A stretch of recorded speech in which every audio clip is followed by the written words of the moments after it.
আসসালামু আলাইকুম। ত্রয়োদশ জাতীয় সংসদ নির্বাচন শেষ হয়েছে, মন্ত্রিসভা গঠন হয়েছে।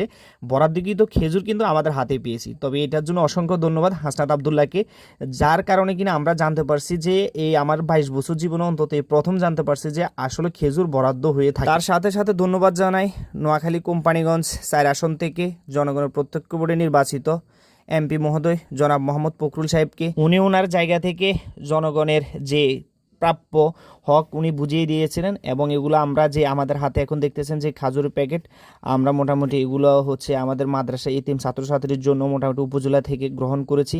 তো ফখরুল সাহেবের কাছে আমাদের বিনীত আকুল আবেদন থাকবে যে আগামীতে সরকারের পক্ষ থেকে যে বাজেটগুলো প্রণয়ন করা হবে জনসাধারণের জন্য, উনি যেন ঠিক এরকমভাবে যেন সকলের জন্য উন্মুক্ত করে সকলের হাতে পৌঁছিয়ে দেয়। তো এই জন্য ওনার প্রতি আমাদের একটা আবদার থাকবে। অনেকটাই ভালো লাগতেছে, কারণ এটা তো গরিবদের হক, এটা তাদেরকে যার হক তাকে বুঝিয়ে দেওয়া, এটা হচ্ছে আপনার নৈতিক দায়িত্ব। এজন্য কর্মস্থল যারা আছে সকলের প্রতি ধন্যবাদ যে তারা ন্যায্য অধিকার মানুষকে ফিরিয়ে দিয়েছে। তবে আরেকটা জিনিস হচ্ছে খাজুরের গুণগত মান কিন্তু অনেক ভালো। এগুলো হচ্ছে বাইরের খেজুর, এই বাংলাদেশের একটা নতুন প্রজন্মের বাংলাদেশ হয়। আমি কিন্তু কোম্পানিগঞ্জ থেকে খেজুর পেয়েছি, আপনারা কোথায় থেকে পাইছেন জানাবেন কিন্তু।